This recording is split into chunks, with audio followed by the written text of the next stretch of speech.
A couple of weeks ago we already drove the Tesla Model Y, but that was the old outgoing model. Here is the new facelifted version. Not really sure if it's a facelift. I don't think it's an entirely new car, but it's certainly a refinement of the design with some tweaks and some updates where relevant. My name is Peter, and in this video I'm going to take you around this new Tesla Model Y. And obviously we start here in the front with the all new design. There is a light bar here from side to side. The Tesla claims it is the biggest light bar in the automotive world at the moment in a passenger car. So that's impressive, I suppose. And it provides for a whole new face. The headlights are not in here, but they're down here in these two gray areas. The modern LED headlights are so good that they don't need to be mounted high up in the car anymore to project enough light on the road. So they can be further down, further improving the possibilities of the design. Now, Tesla has worked on the design quite a bit in order to make the car even more slippery and efficient. Tesla claims more than 5% efficiency gain, so that's awesome. Obviously, aerodynamics play a part, so we got the air curtains here and on the other side, obviously, and they've also worked on the wing mirrors quite a lot in order to further tweak that efficiency and get more juice out of that battery, or rather more range out of the same amount of juice. Overall, I think it's very clean, very modern and fresh. The old Model Y was not the prettiest car in the world, to put it mildly. And I think this looks very sleek, very modern, and quite a bit nicer. Here at the back of the Model Y, a very grown-up design. I really like it. It looks really fresh again, and not a huge departure from the old model, but certainly a big update. The biggest one is the rear lights. This is not a direct light bar anymore, but you can see that if I put my hand underneath, it shines on my hand. And the material here that has the Tesla name on it is some kind of reflective special material that, you know, still meets all the laws and requirements. But the lights, they sort of shine on this, and then you can see it when you're behind the car. So it's an interesting technology they have. I'm not really sure why it's done this way over a normal light bar, but it looks really clean. And especially when the lights are off during the daytime, this is a completely clean design with no visible light. So that's actually kind of nice. But at night, because the light shines down on this and reflects back out, you can still see it. So that's pretty cool. Overall, I think the design is really grown up, especially here with the shape of the light still recognizable and this integrated spoiler here on the top. I think it looks pretty cool and fresh. We'll have a look at the boot right away as well, because obviously that's one of the Model Y's strong suits, and it's no different in this new version. On top we have this sort of foldable origami kind of cover that is completely loose. It's not attached to anything, so I'm not really sure about that. But when you do fold it up, you have a ton of space. I'll sit in it for scale. It's huge, it's enormous, more space than you'll ever need. All your luggage, your family, your holiday, your uncle, everything will fit in here. There's a double floor as well, again completely loose and unattached, so you can just take this whole shelf out, and the same with the second shelf. Not the most elegant solution, but it is quite light, so you can, you know, put this away rather easily. And there's so much space, and even the bin down here for your charging cables, that it's, you know, it's probably fine. In the previous video we had the 7-seat option, so you had to fold the seats and then the middle row. There's no 7-seat option here, so the buttons here for folding the seats down are all you're going to get. Super easy and quite convenient that it just flops down and you can operate it from here. And then you have so much space that you can basically sleep in here. Put your mountain bike, your Christmas tree, anything, really, no issues whatsoever. So storage-wise, still pretty awesome, but feature-wise, there's nothing really here. There's no tie-down points or no anchor points or no nets or anything. So it is, as far as that goes, pretty bare. Obviously, a little tour around the cockpit of this new Tesla Model Y, and it is all business as usual, typical Tesla as far as that goes. So there's virtually no buttons available except for the seat controls and your window controls, and that is it. Interestingly, they have chosen to go for an actual stock for the blinkers. They used to be on the steering wheel with the button, a capacitive button, but now they've taken that away and they've gone for an actual stock. So that's actually quite nice, because even though you get used to the buttons, when your steering wheel is upside down or if you're on a roundabout, it gets a bit complicated sometimes, and this is something everybody understands, and it's always in the same spot, so that is actually quite nice.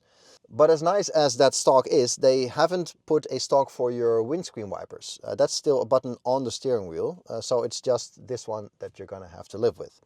I like it. It's quite nice to have this analog option.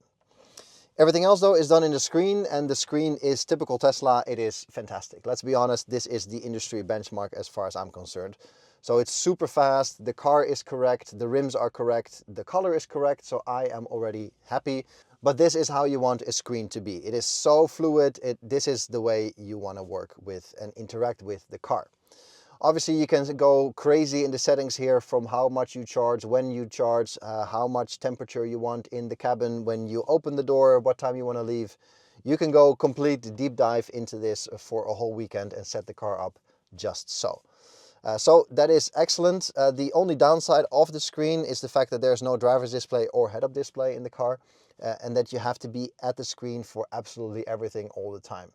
And I've said the same in the Model 3, it can be distracting at times. I prefer to have at least some basic information right in front of me, that I don't have to go to the screen for that.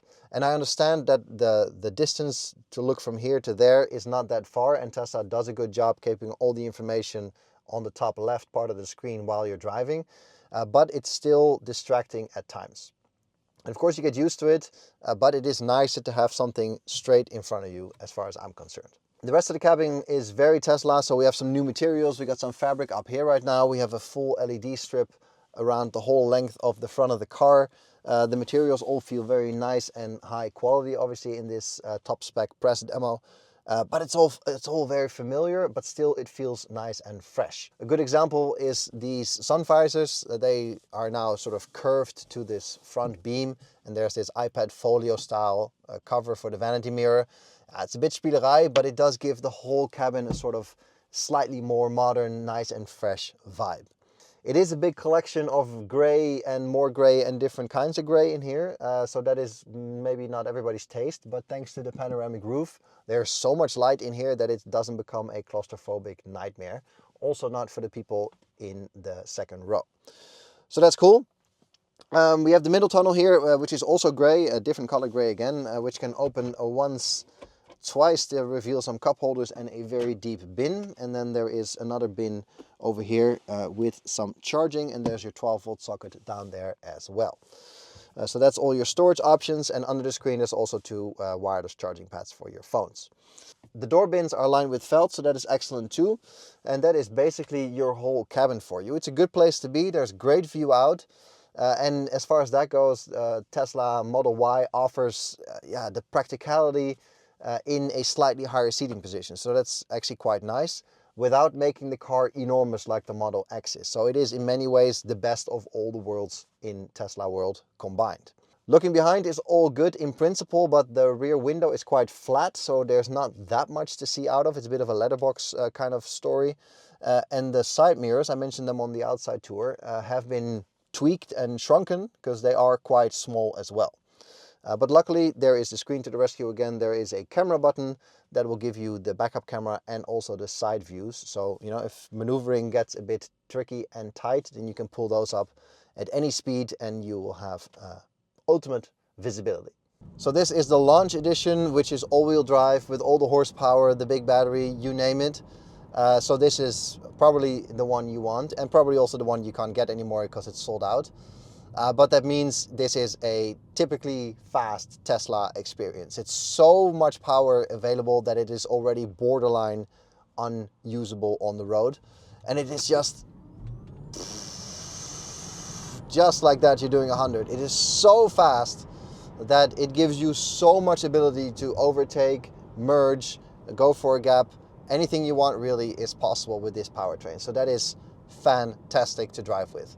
You often hear me say it in reviews that it's nice to have more horsepower because it just gives you more options and it makes the driving experience easier. So that is quite nice, and that's no different in this Model Y. The whole package has become more efficient. I mentioned before, Tesla claims 5% extra efficiency due to the aerodynamics, but also tweaking of the drivetrain. Obviously, Tesla is building this drivetrain for a long time, but it's cool to see that they're still finding little bits that they can improve. And if you add it all up, 5% extra range is always welcome.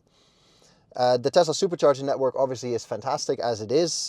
The way it works with the car, you can plan your stops and all that is great. But charging is still annoying. So the less you have to charge, the better. So even 5% might not sound like much, but that little bit of extra range does add up over time. So that's actually quite nice that this car again is further developed as far as that goes. and they're still making those kind of gains. And I think that is the theme of this Model Y in general, that it's not a full-on new car, but it's a refinement of what it already is, with some tweaks on the inside here to make it look fresh and modern again, with a new face, a new rear that again brings it back into 2025, that makes it look fresh and good for another few years. And it's just, it all together makes a lot of sense. And it's quite nice to see that even Tesla, that's been building cars for such a long time, electric cars, is still making those steps. So that's cool. Even though the basic concept is the same, even though the basic shape is the same, and you know, obviously a few measurements change slightly and somewhat, and some materials change and so on, but the basic car is still very similar. Here in the back of the Model Y, it is space galore. There's so much room back here. It's really, really nice.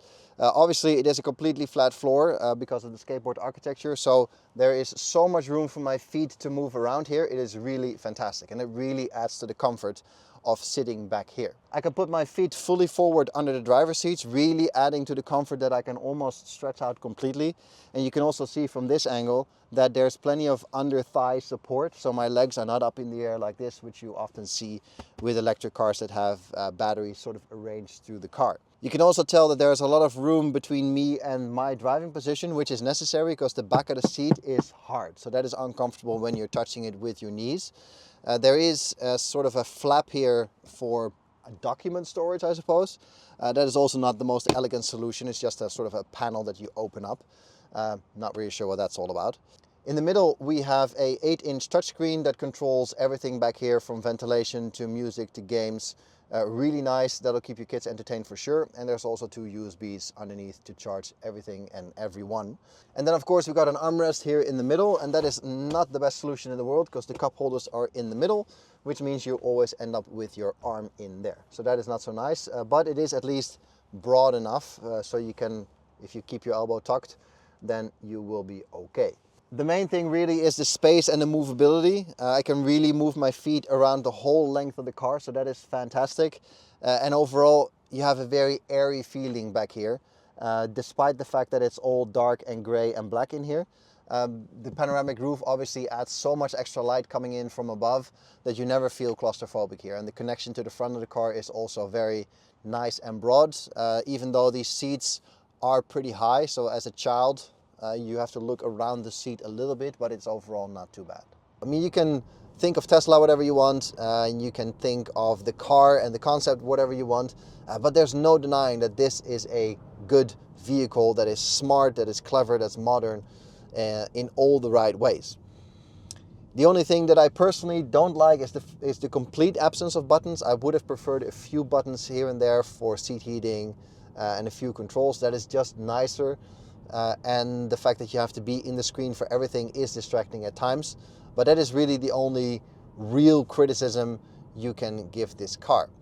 Other than maybe like the planks in the boot and so on, I mean, fair enough, that is not the most sophisticated and elegant solution, but it does work, so, you know, can't really complain about that either. So overall, I think this is it's a good step that the Model Y has made to make it fresh, modern, and I mean, it wasn't irrelevant or in any way, shape or form, but there is a lot more competition for this car than there was when the original Model Y came out. I think it looks grown up now, it looks much nicer than the previous model, and that this is a worthy upgrade. Unfortunately, it's already time to bring it back, so this was only a short impression and a get to know this new Model Y. Hope you liked it. If you do want to see the full longer review, I hope to get it in full-on testing soon. So subscribe to the channel, then you won't miss those updates. For now, thank you very much for watching. Give this video a thumbs up if you liked it, and I hope to catch you guys again in the next one. Cheers!